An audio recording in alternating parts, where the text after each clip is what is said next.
私頑張ります。お二人のために一生懸命努力します。何度でもココア吹きます。だからハンドラーが任務の説明をしている相手はロイドの病院のジム、フィオナ・フロストです。フィオナはロイドの妻役として自分が彼をサポートすることを提案しますが断られます。ここでフィオナの紹介。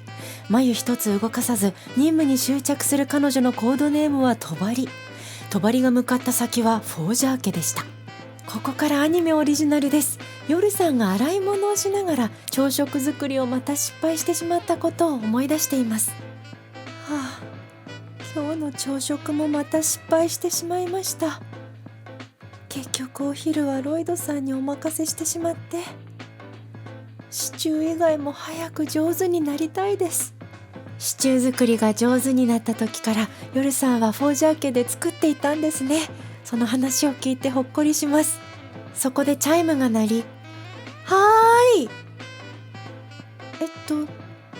どちら様で？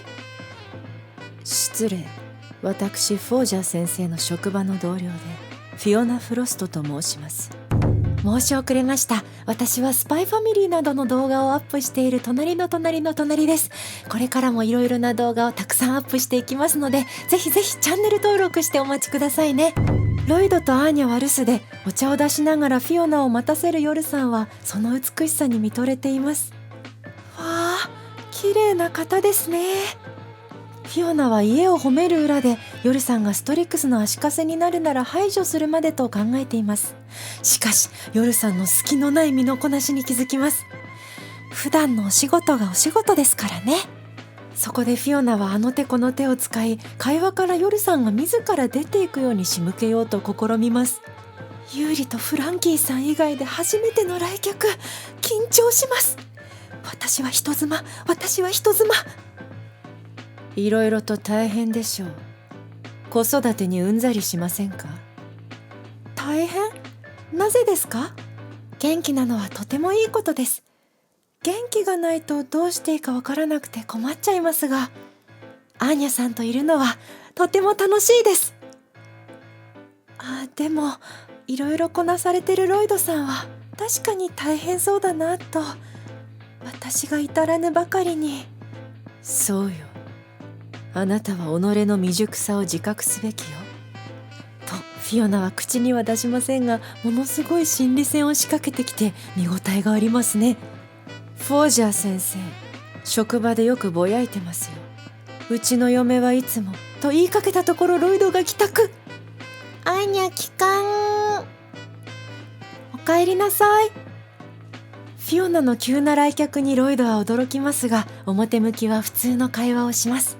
その時2人にしかわからない口の動きで裏の話をしています。アーニャは心を読んで、このお姉さんもスパイ？2人とも読心術を使って口論のようになり、雰囲気がバチバチしてます。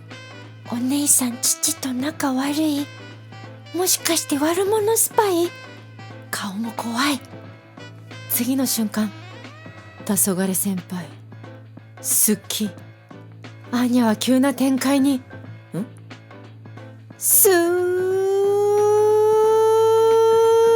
き。光が差し銅像のようになるアーニャ。フィオナの脳内ではロイド先輩との結婚式まで描かれています。彼女の夢は黄昏のお嫁さんになることなのです。この時無表情のフィオナの目の中はハートマークでいっぱいです。コーヒー入れますね、ロイドさん。アーニャさんはココアでいいですか？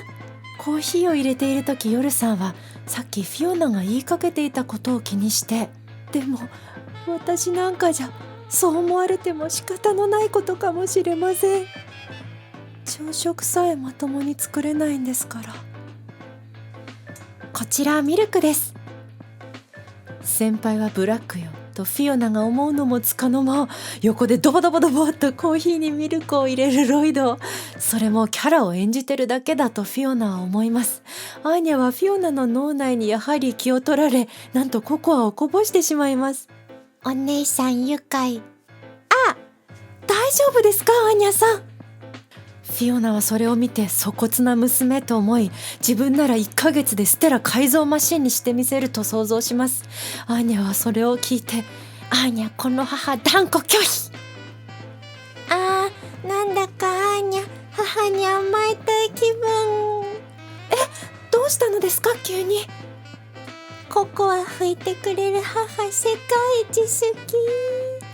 アーニャさん。外国のココアをプレゼントすると言ったフィオナにアーニャは牙をむき、初対面の方に緊張しているのかしらねとヨルさん。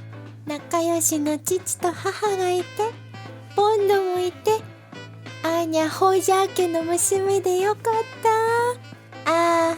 すごくよかった。マジで。ロイドさん、私頑張ります。お二人のために一生懸命努力します。何度でもココア吹きます。だからその時ロイドはふっと笑い、夜は十分頑張ってるよ。その瞬間フィオナはロイドが自分を教育してくれたことを思い出します。いろんな先輩をずっと見てきたからわかる。よくできた作り物の笑顔、そこににじむ微細な本音。そしてフィオナは手をぎゅっと握りしめ、急に帰ると言い出します。雨の中、傘もささずに出ていくフィオナ、そして傘を持って追いかけるロイド。振り返ったフィオナは泣いていました。それこそ無表情の中に微細に悲しみがあふれちゃってましたね。今日が雨でよかった。ロイドはまさか自分のことを思って泣いているとは知る由もありませんでした。本当はどれだけロイドのことが好きかというのがアニメではより感じられて、胸がキュッとなるシーンでしたね。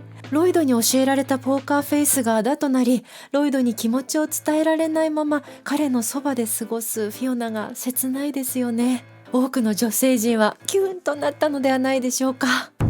フィオナの話はここまでで、続いて原作でショートミッション3として描かれているストーリーが始まります。寝る前にボンドと一緒にアニメを見ているアーニャ、肩を並べていて可愛いです。この白いクマさんボンドみたいだな。ワクワクしていますが、仲間のペンギンが撃たれてしまい泣くアーニャ。ロイドからなんだこの渋いアニメはというふうに叱られ、寝かしつけられます。アーニャはアニメに出てくるペンギンにそっくりな大きなぬいぐるみを持っているので、今日はペンギンさんと一緒に寝ると言うと、むにゅーっとして嬉しそうに寝ます。その様子を顔を半分出して見ているボンドが原作にもそしてアニメにももちろん描かれていて、吹き出してしまいました。ジェラという風に初めてセリフを言うんですね。ジェラシーのジェラです大爆笑です。翌朝何が起こったでしょうか。目を覚ましたアーニャは、ペンギンが死んでる。エージェントペンギン、誰にやられた。噛み傷や引っかき傷なので明らかに犯人は。振り返ると目をそらすボンドがいます。ボンドの心の声では、ペンギン悪い、アーニャ取ったジェラボンドなん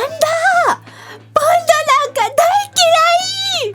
ガーンというふうにボンドも言います。心の中で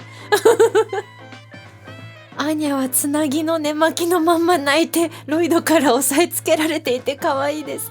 そこでヨルさんが、大丈夫ですよアーニャさん、私が縫って直してあげます。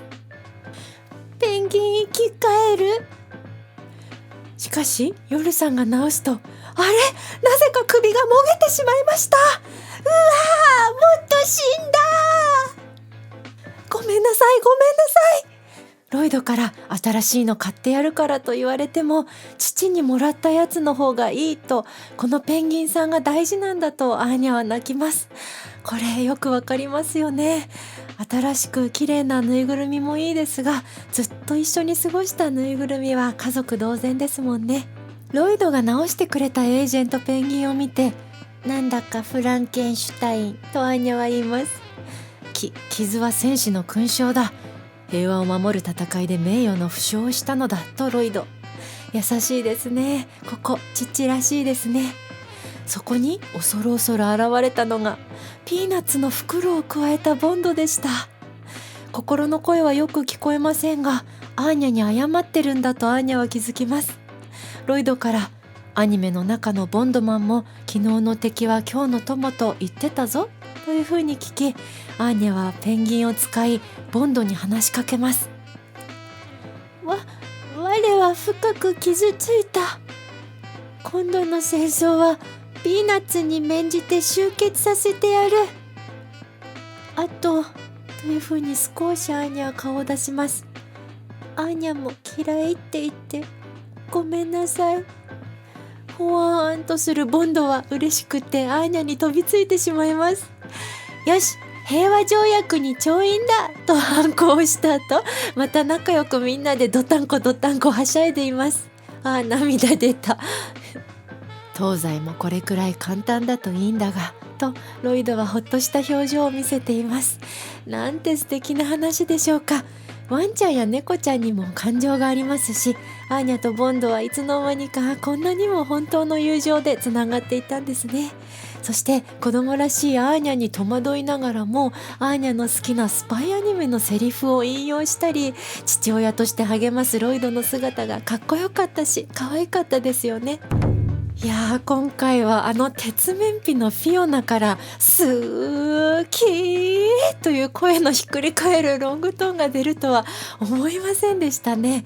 ああいうポーカーフェイスの女性がどんなことを考え、そしてどんな行動をしていくのかって一番気になりますので、今後の展開が楽しみです。そしてアーニャとボンドのショートミッション、これは本当に私も大好きな回ですね。心が温まりました。皆さんはいかがでしたか？またコメント欄で感想を教えてください。いかがだったでしょうか？ここまで見てくださりありがとうございます。私事ですが、最近お誕生日がありました。 YouTube のコミュニティ機能を使えるようになった後だったので、早速日記にもお誕生日のことを書きました。リアクションしてくださった皆様ありがとうございます。これからもコミュニティの日記にもコメントなどしていただけると嬉しいです。ではでは、また次回の動画もお楽しみに。私は隣の隣で待ってます。チャンネル登録、グッドボタンどうぞよろしくお願いいたします。大変恐縮なのですが、